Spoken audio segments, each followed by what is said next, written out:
종교개혁자 마르틴 루터가 그리스도인은 자유인이다. 그러나 그 자유는 노예적 자유라 이렇게 말했습니다. 마르틴 루터의 또 다른 글을 한번 보실까요?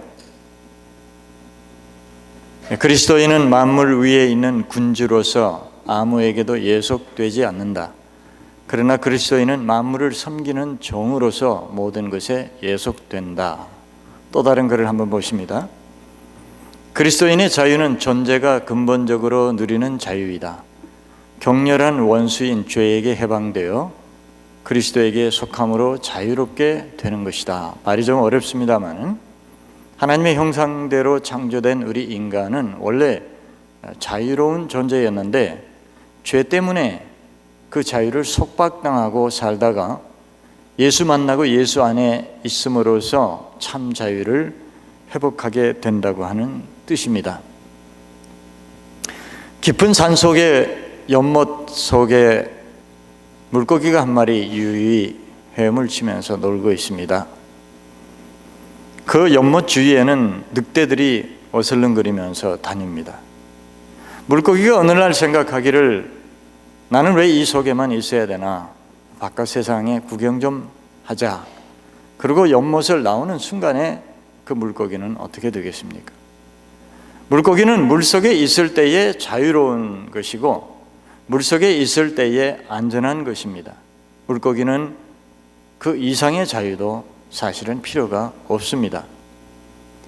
오늘 성경 말씀은 우리 인류의 시조인 아담과 하와가 하나님의 말씀을 거역하고 범죄하고 타락하면서 우리 인류에게 불행을 가져온 사건이 성경에 기록되어 있습니다. 오늘 첫 번째 주제를 한번 보실까요?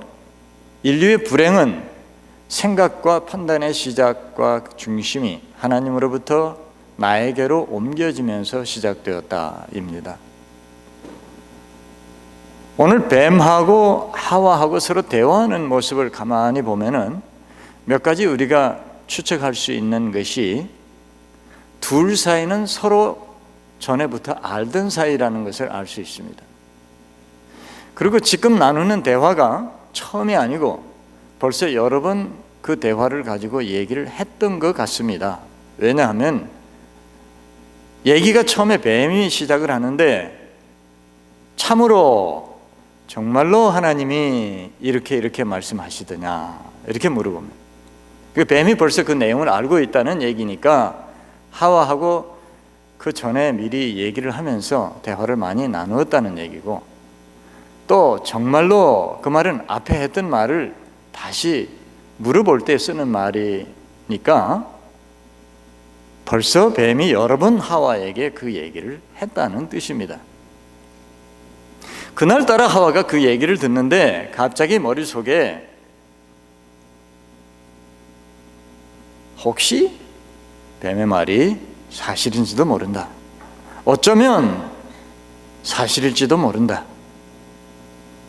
아니면은 정말로 뱀의 말이 맞을지도 모른다. 그런 생각이 들면서 그러면은 내가 한번 직접 확인을 해봐야 되겠다는 생각이 들기 시작합니다. 그러면서 하와는 유혹에 빠져들기 시작을 합니다. 하나님의 말씀이 들려질 때에 우리가 그 말씀에 대해서 혹시나 어쩌면 정말로 하는 생각이 드는 순간에 내가 그러면 그 말씀에 대한 확인을 해야 되겠다는 생각을 하면서 우리는 유혹과 시험에 빠지기 시작하는 것입니다. 마태복음 4장에 보면은 예수님께서 공생애를 시작하실 때에 40일 동안 광야에서 금식 기도를 하시는데 마귀가 나타나서 예수님을 시험합니다. 네가 만일 하나님의 아들이면은 이 돌들로 떡이 되게 하라 이렇게 말합니다. 네가 만일, 예수님은 만일 하나님의 아들이 아닙니다. 예수님은 하나님의 아들이십니다. 만일 하나님의 아들이면은 네가 이 돌이 떡이 되게 만들어라 이렇게 말합니다. 그 사탄의 유혹에 예수님은 신명기 8장에 있는 말씀을 인용하면서 사람이 떡으로 사는 것이 아니고 하나님의 입으로 나오는 모든 말씀으로 사느니라. 이렇게 대답을 하십니다. 마귀가 또한 예수님을 성경 꼭대기에 높이 올려 세우고서는 뛰어내리라. 또 네가 만일 하나님의 아들이면 하나님이 천사를 보내셔서 너를 보호해 주실 것이라 했을 때 예수님께서 신명기 6장 말씀을 인용하면서 주 너의 하나님을 시험하지 말아라. 이렇게 대답을 하십니다. 예수님 성경을 잘 아셨죠? 그런데 오늘 예수님의 이 대답은 예수님이 성경 암송하셨다는 얘기가 아닙니다. 나는, 내 생각은 그건 아니고, 예수님이 이렇게 대답하신 것이 아니고 성경 말씀을 한자도 틀리지 않고 그대로 말씀을 인용하셨다는 뜻은 그 말씀이 바로 예수님의 대답이고 그 말씀이 예수님의 사상이고 그 말씀이 예수님의 중심이고 생각이라고 하는 뜻입니다. 하나님 말씀은 가감이 없습니다. 하나님 말씀은 말씀입니다. 성경은 성경입니다. 성경 말씀에 대해서 그것을 내가 한번 진가 그것이 사실인지 아닌지 확인하겠다고 하는 마음을 먹는 순간에, 생각이 드는 순간에 우리는 시험에 빠지기 시작하는 것입니다. 성경 말씀을 해석하지도 말고 성경 말씀을 연구하지도 말고 공부하지 말라는 얘기가 절대 아닙니다. 성경 말씀을 잘 알기 위해서, 잘 이해하기 위해서, 알아듣기 위해서 연구하고 공부할 수 있습니다. 그러나 그 말씀이 정말인지 사실인지 아닌지 확인하기 위해서, 판단하기 위해서 내가 그 말씀을 연구하고 내가 그 말씀을 분석한다면 그것은 문제가 된다, 그 말입니다. 여러분 다 가지고 계시는 이 전화기를 우리는 스마트폰이라 그렇게 말하죠. 똑똑한 전화기다, 그 소리입니다.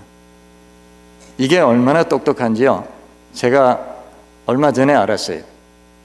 한 몇 개월 전에 제가 이 전화기를 새로 바꾸면서 보니까 이 전화기에 이제 이런 게 따라오지 않습니까? 귀에 이렇게 연결해서 소리를 듣는 건데, 옛날 쓰던 전화기에 있던 거를 보니까 버리기가 아까워요. 그래서 그걸 쓰려고 보니까 이게 서로 연결하는 게 맞지를 않아서 사용을 못하게 돼 있어요.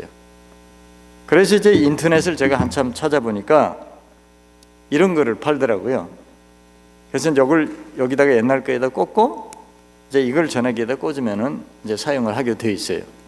그래서 이걸 해서 이제 사용을 딱 하는데 한 10초 정도 나오더니 뚝 끊어졌어요, 소리가. 그러더니 여기에 뭐라고 여기 자막에 딱 뜨는 거 하면은 정품이 아니라서 사용을 못 한다고 합니다. 오리지널 이퀴프먼이 아니라서 사용을 못 한대요. 그래서 얘가 눈도 달려 있지도 않는데 이걸 어떻게 알았을까? 제가 곰곰 생각해 보니까 아마 이 속에 이쪽으로 흘러가는 전기 흐름을 이렇게 감지를 하는 장치가 들어 있어 가지고 이게 원래 오리지널하고 얘하고 서로 전기 흐름이 다르기 때문에 그걸 감지를 해 가지고 이제 자막이 뜨는데, 옛날 전화기는 사면서 박스를 열어보면은 그 속에 아주 두꺼운 설명서가 책이 들어 있습니다. 근데 요즘 전화기는 달랑 전화기만 들어 있어요. 그게 무슨 소리냐면은 벌써 이 속에 그 사용 설명하는 거 자기 스스로 판단하고 감지하는 그런 기능을 전부 이 전화기 속에 다 갖다 집어넣어 놨어요. 그래서 얘가 스스로 지가 판단하고 지가 사용하는 사람에게 다 알려주는 거예요. 얼마나 똑똑합니까? 그런데 우리 사람은 이 전화기에 비하면은 훨씬 똑똑하죠. 전화기에 감히 비교할 수 없을 만큼 사람은 훌륭합니다. 하나님이 사람을 만드실 때에 전화기처럼 우리 사람의 몸속에다가 스스로 감지할 수 있는 기능을 다 심어 놓으셨습니다. 여기 의사 선생님들 계시지만은, 그래서 아프면은 어디가 아프다는 거 알려줍니다. 또 기분이 안 좋으면 어디가 안 좋다는 거 다 알려줍니다. 근데 그걸 무시하고 이놈을 제가 억지로 써보겠다고 이 전화기를 연구를 막 해가지고 또 애플사에다 전화를 해서 물어봅니다. 알려주지도 않겠지만은 이게 전류가 얼마나 흘려야 되는지 그거 다 연구해서 제가 이걸 억지로 쓸 필요가 없고 이유가 전혀 없습니다. 왜냐하면 그렇게 하면은 이 전화기가 고장납니다. 왜 전화기에 그런 기능을 넣어 놓았는가 하면은 자기들 물건만 팔라고 한 것이 아니고 잘못된 걸 쓰면은 이게 과부하가 걸려가지고 이 비싼 전화기가 망가지기 때문에 못 쓰게 하는 겁니다. 우리 사람은, 우리 몸은 하나님이 만드셨어요. 우리 몸속에 이미 그런 기능을 다 넣어 놓으셨어요. 그런데다가 친절하게도 하나님은 우리 몸을 어떻게 사용하면 되는지 사용 설명서를 이렇게 다 우리에게 주셨습니다. 인생을 어떻게 살아야 되는지, 어떻게 살아야 내가 성공할 수 있고, 어떻게 살아야 내가 행복할 수 있고, 어떻게 살아야 내가 자유로울 수 있는지 사용 설명서가 여기에 다 들어 있습니다. 그걸 무시하고 억지로 내가 내 마음대로 살아보겠다고 이 말씀을 의심하고 무시하고 이 말씀을 분석하고 이 말씀을 우리가 해석을 한다면은 결국 우리는 시험에 빠지게 될 것이고 문제가 생기는 것이고 우리는 자유를 잃게 된다, 행복을 잃게 된다, 그 말입니다.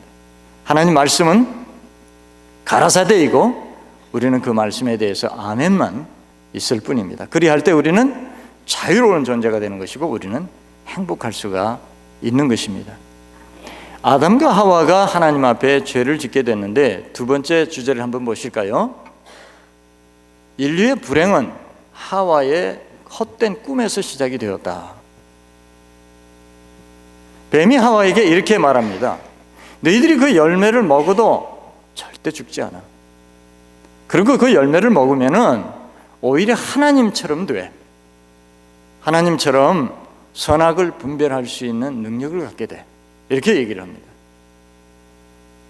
뱀의 말이 참말일까요? 거짓말일까요? 하와가 그 열매를 따먹었는데 죽었습니까? 안 죽었습니까? 금방 안 죽었어요. 뱀의 말이 맞는 것 같아요. 그런데 그 열매를 따먹는 순간에 하나님과 인간 사이에 장벽이 생겼습니다. 격이 벌어졌습니다.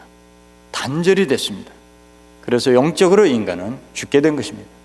뿐만 아니라 그 순간에 하나님께서는 인류에게 생명의 제한을 형벌로 주신 것입니다. 그때부터 인간의 생명은 단축되기 시작한 것입니다. 뱀의 말은 어느 정도는 맞았지만은 나머지는 거짓말이었습니다. 먹는 순간에 사람이 아담과 하와가 하나님이 되었습니까? 안 되었습니다. 거짓말이었습니다. 먹는 순간에 선악을 분별하는 능력이 생겼습니까? 조금 생겼습니다. 자기 부끄러운 줄 아는 정도였습니다. 선악을 분별할 수 있는 능력이 생기지 않았습니다. 뱀의 말은 어떻게 보면 맞는 것 같았는데 대부분 다 거짓말이었습니다. 새빨간 거짓말은 거짓말이 아니고 반쯤 거짓말이 거짓말입니다. 그래서 마귀가, 사탄이 항상 우리를 유혹할 때는 비슷한 말로, 반쯤 거짓말로 우리를 유혹해 옵니다. 친구하고 약속을 했는데 친구가 생각보다 훨씬 빨리 왔어요. 너 왜 이렇게 빨리 왔냐? 아, 날개 달고 날라왔지. 날개 달고 날라왔다는 말을 믿는 사람은 세상에 아무도 없습니다. 새빨간 거짓말은 사람이 속지 않습니다. 반쯤 비슷한 거짓말을 해야 속습니다. 그래서 하와가 속은 겁니다. 하와는 뱀에 죽지 않는다는 말에 용기를 갖게 됐습니다. 안 죽으니까. 그 다음에 뱀이 하나님처럼 된다, 하나님처럼 선악을 분별할 수 있는 능력을 갖게 된다는 말에 헛된 꿈을 갖기 시작했습니다. 사람이 하나님이 되면 행복할까요? 사람은 사람으로 있을 때 행복한 겁니다. 사람이 하나님처럼 선악을 분별할 줄 아는 능력을 가지면 행복할까요? 선악을 분별할 줄 아는 능력을 갖게 되면은 하와하고 아담 사이에 더 부부 금슬이 좋아지고 더 행복해질까요? 전혀 상관없는 일입니다. 선악 분별하는 능력하고 자신의 행복하고 자신의 삶하고는 아무 상관이 없는 겁니다. 헛된 망상에, 헛된 꿈에 그녀는 사로잡혀서 범죄하게 되었습니다. 우리 사람이 살아가면서 희망을 갖고 꿈을 많이 갖습니다. 그런데 그 꿈이 정말 참된 꿈인지 아닌지는 세 가지를 보면 압니다. 첫 번째는 내가 그 꿈을 이루었을 때에 내가 정말로 행복할 수 있는가? 두 번째는 내가 그 꿈을 이루었을 때에 나도 행복하지만은 다른 사람을 행복하게 해줄 수 있는가? 세 번째는 내가 그 꿈을 성취했을 때에 내 영혼을 지킬 수 있는가? 그것이 아니면은 그 꿈은 참된 꿈이 될 수가 없는 겁니다. 한국의 유명한 소설가 중에 최인호 씨라는 분이 계십니다. 그분이 한 5년 전에 암투병을 하다가 이 세상을 떠났는데요, 자료를 보니까 그분은 고등학교 1학년 때에 소설을 써서 신춘문예에 당선이 돼가지고 그때부터 평생을 소설가로 살면서 많은 역작을 남기고 수많은 애독자들을 거느린 그런 성공한 훌륭한 소설가였습니다. 그분이 돌아가시기 일주일 전에 남긴 글이 아주 화제가 됐습니다. 그분이 이렇게 말했습니다. 나는 지금까지 내 인생을 살아온 것이 아니고 남의 인생 살다가 헛되게 살다가 나는 이렇게 간다. 나는 잘못 살았다. 그렇게 얘기를 했습니다. 평생 그분은 살아오면서 소설의 주인공을 찾기 위해서 늘 머릿속에 생각을 했고 밤잠을 자지 않고 그 사람이 어떻게 살았으며 어떻게 됐을까 그거를 상상하고 생각하느라고 자기 생각은 한 적이 없었고 막상 책을 써서 책이 되어서 나오고 나면은 그 책이 얼마나 잘 팔리는지 그 책을 사람들이 얼마나 좋아하는지 거기에 온통 신경을 쓰느라고 밤잠을 자지 못했다고 했습니다. 그러면서 이제 죽음을 앞에 두고 보니까 정말 나 자신의 행복을 위해서 내가 생각하고 살았던 적은 없었다는 거죠. 내 가족의 행복을 위해서 내가 살았던 적은 없었던 것 같다고 얘기하면서 나는 남의 인생을 살다가 평생 헛된 인생을 살다가 간다라고 고백을 했습니다. 이 세상의 돈, 이 세상의 명예, 이 세상의 권세, 인기, 칭찬, 과연 그것이 나에게 진정한 행복을 줄 수 있는 것일까요? 과연 그것이 나를 자유롭게 하는 것일까요? 과연 그것이 내 삶의 보람을 누리게 할 수 있는 것일까요? 우리는 한번 깊은 생각을 해봐야 될 것입니다. 그러므로 우리 그리스도인은 세상을 초월할 줄 알아야 되고 하와처럼 헛된 꿈에 젖어서 우리가 낭패를 보거나 실패하는 일이 없어야 될 것입니다. 골로새서 2장 6절에서 8절 성경 말씀을 우리 한번 같이 보실까요? 같이 읽어보십니다. 그러므로 너희가 그리스도 예수를 주로 받았으니 그 안에서 행하되 그 안에 뿌리를 박으며 세움을 받아 교훈을 받은 대로 믿음에 굳게 서서 감사함을 넘치게 하라. 누가 철학과 헛된 속임수로 너희를 사로잡을까 주의하라. 이것은 사람의 전통과 세상의 초등학문을 따르며 그리스도를 따름이 아니니라. 아멘. 세 번째 주제를 한번 보실까요? 인류의 불행은 의사결정을 잘못하면서 시작이 되었다 입니다. 의사결정이란 말을 영어로는 decision making이라 이렇게 말합니다. 제가 굳이 영어를 쓴 이유는 미국 대학의 학생들이 여러 가지 전공으로 공부를 하는데 어떤 전공이든지 이 주제를 꼭 공부를 합니다. decision making을 어떻게 하면 좋을까, 의사결정을 어떻게 하면 좋을까 하는 내용을 공부를 합니다. 여러 가지 이론이 있고 의견이 있는데 대부분 비슷비슷하더라고요. 그런데 한번 제가 찾아보니까 저 동부 쪽에 아주 유명한 명문 대학인 다트머스라고 하는 대학에서 학생들을 가르치는 내용을 제가 한번 봤는데요. 한번 보여주실까요? 여기 보면 Seven Steps to Effective Decision Making 이렇게 되어 있습니다. 효과적인 의사결정을 위한 7단계 그런 말인데 그 다음에 한번 보시면은 제가 이렇게 번역을 조금 했는데요. 첫 번째 단계는 의사결정의 당위성을 확인해야 된다. 그러니까 내가 무엇을 결정을 내려야 되는지, 왜 결정을 해야 되는지, 언제 결정을 해야 되는지 이걸 확실하게 먼저 생각을 해야 된다. 두 번째 단계는 내가 이런 결정을 내리기 위해서 필요한 자료들을 모아야 된다. 전문가들에게 물어보든지 아니면 문서를 통해서 내가 확인을 하든지 그 자료를 모아야 된다. 세 번째 단계에 가서는 그 자료 중에서 내가 그 의사결정을 정확하게 할 수 있는데 필요한 자료들을 거기서 골라내는 겁니다.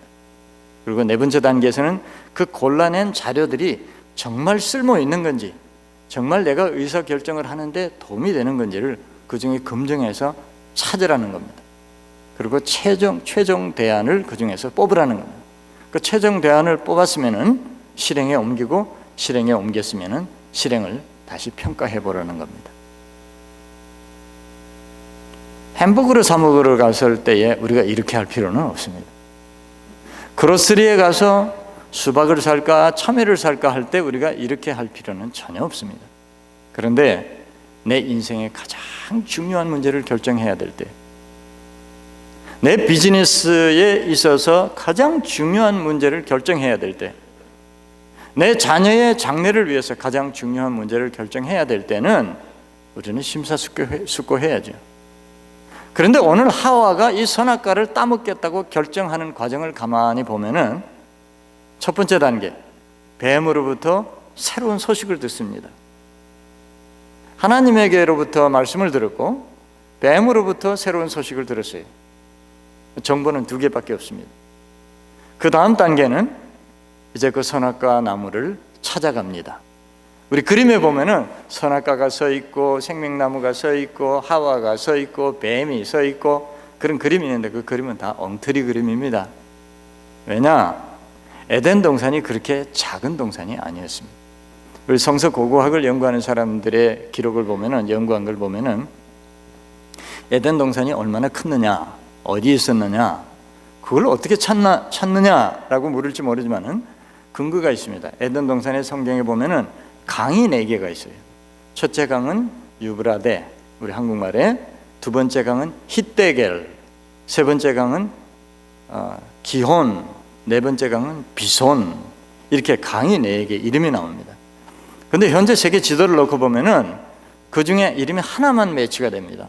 유브라데, 유프라테스라고 하는 메소포타미아에 있는, 이라크 북쪽에 있는 강 이름입니다. 똑같습니다. 두 번째, 그럼 히데겔이라고 하는 강은 어떤 강이냐?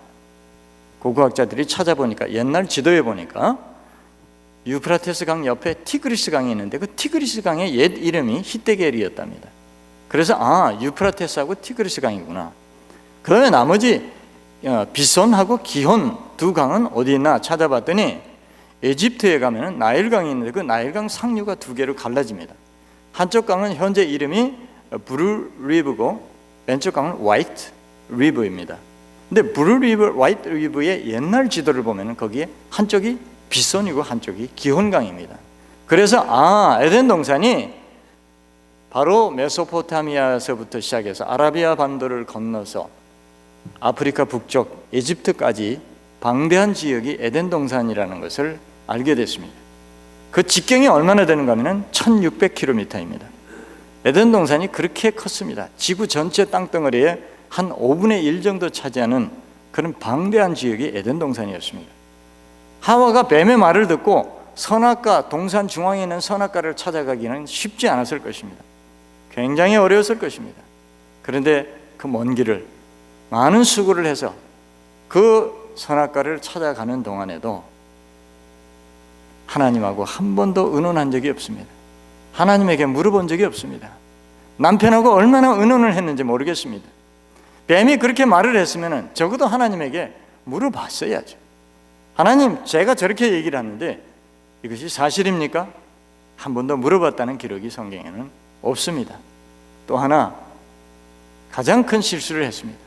뭐냐면은 왜 뱀이 나에게 접근을 했는지, 왜 저가 저런 말을 나에게 하는지, 무슨 의도를 하는지 의심하지 않는 모습을 볼 수가 있습니다. 사탄은 항상 우리를 유혹하는 것이 목적이 아닙니다. 우리를 유혹해서 우리를 쇠뇌를 시켜서 우리를 행동화함으로써 죄에 빠뜨리는 것이 사탄의 목표입니다. 유혹받는 것은 절대 죄가 아닙니다. 유혹을 받고서 그 유혹을 내 것으로 만들고 내가 쇠뇌당하고 그것을 내가 행동으로 옮길 때에 그것은 죄가 되는 것입니다. 신약성경 히브리서 4장 15절에 보니까 예수님을 말씀하시기를, 예수님은 모든 일에 우리와 한결같이 시험을 받은 자로 돼 죄는 없으시니라. 예수님도 우리와 똑같은 시험을 받으셨지만은 죄를 짓지 않으셨다. 의식화되지 않으셨고 행동으로 옮기지 않았다는 얘기입니다. 그러나 하와와 아담은 문제는 그들에게 의식화가 되고 행동으로 옮겨서 죄를 짓게 된 것입니다. 또 하나의 가장 큰 실수가 있습니다. 그것은 뭔가 하면은 바로 뱀이 너희들이 하나님같이 된다. 선악을 분별할 줄 아는 능력이 생긴다. 하나님이 그것을 알기 때문에 너희들이 그렇게 되는 것이 싫어서 하나님이 너희들 보고 그 열매를 먹지 말라고 한 거야 라고 얘기를 합니다. 하나님을 이기적인 존재로 만들어버립니다. 하나님은 자기만 그 능력을 가지고 계시고 사람은 그 능력을 갖는 것을 원치 않기 때문에 너희들에게 그 나무 열매를 먹지 말라고 했다고 얘기를 했습니다. 그렇다면 적어도 한 번쯤은 지난 날을 돌이켜보면서 적어도 한 번쯤은 지금까지 하나님이 자기들에게 어떻게 하셨는지를 생각을 해보면서 정말 하나님이 자기만 아는, 자기만 사랑하는, 우리는 사랑하지 않는 이기적인 분이신가를 한번 생각해 봤어야 합니다. 그러나 그런 생각을 그들은 한 번도 하지 않았던 것입니다. 시험에 드는 사람들은 항상 문제가 하나님이 내게 베풀어 주신 것을 잊어버리고 하나님이 나를 축복해 주신 것을 잃어버리고 하나님이 나를 지켜주신 것을 잊어버리면서 우리는 시험에 들게 되고 넘어지게 되는 것입니다. 우리가 유혹과 시험을 이길 수 있는 유일한 무기가 하나 있는데 유일하지는 않지만 가장 좋은 무기가 하나 있는데 그것은 바로 감사입니다. 우리가 하나님 앞에 감사할 때에 우리는 시험을 이길 수 있고 유혹을 물리칠 수가 있는 것입니다.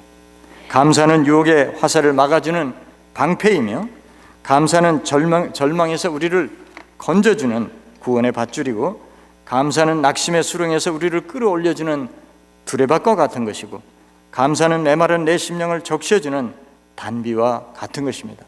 결론을 말씀드리면 우리는 유혹이 오고 시험이 올 때마다 내 지식, 내 주장, 세상의 방법으로 대처하려는 것이 아니라 사람 사용 설명서와 같은 하나님의 말씀, 내 인생 안에서 성경으로 돌아가서 그 말씀 속에 나를 던져버림으로써 말씀이 나를 지키고 말씀이 나를 살리도록 우리는 해야 할 것입니다. 우리는 세상에 어떤 장밋빛 아름다운 꿈을 보여줄지라도 그것이 나와 내 이웃을 행복으로 이끌어주며 내 영혼을 하나님께로 이끌어주지 못한다면 우리는 아니요 할 수 있어야 할 것입니다. 우리는 어떤 시험과 시련과 절망의 바람이 몰아쳐도 나를 살리시기 위해 아들을 십자가에 죽이시고 당신의 모든 것을 아낌없이 주신 하나님의 사랑을 잊어서도 배신해서도 안 되며 고마우신 그 아버지 앞에 올려드릴 감사를 우리가 항상 잊지 말아야 할 것입니다. 그래야 할 때 우리는 사탄의 유혹도 절망도 한 길로 왔다가 7길로 도망갈 줄로 믿습니다. 기도하겠습니다. 아버지 감사합니다. 무지하고 목매하고 죄에 빠져서 방황하는 저희들을 하나님께서 찾아오셔서 생명의 길을 보여주시고 예수 그리스도를 통하여 우리를 구원하셔서 하나님의 거룩한 자녀로 삼아주심을 감사합니다. 아직도 저희들은 무지목매해서 그 죄 가운데서 벗어나지 못해서 때로는 말씀을 저버리고 세상으로 흘러갈 때가 많습니다. 아버지 저희들을 용서해 주시고 시험을 이길 수 있는 믿음을 주시고 우리에게 감사를 주시고 우리가 하나님의 선을, 하나님의 의를, 하나님의 사랑하심을 볼 수 있는 눈을 우리에게 열어 주시옵소서. 그래서 시험을 이기게 하시고 하나님의 유혹을 이기게 하시고 아버지 말씀에 굳게 설 수 있는 믿음을 저희들에게 더하여 주시옵소서. 이 땅에 사는 동안에 아버지와 동행하며 하나님의 거룩하심을 나타내며 아버지의 뜻을 성취하는 하나님의 귀한 백성들 되게 하옵소서. 예수 그리스도 이름으로 기도드리옵나이다. 아멘.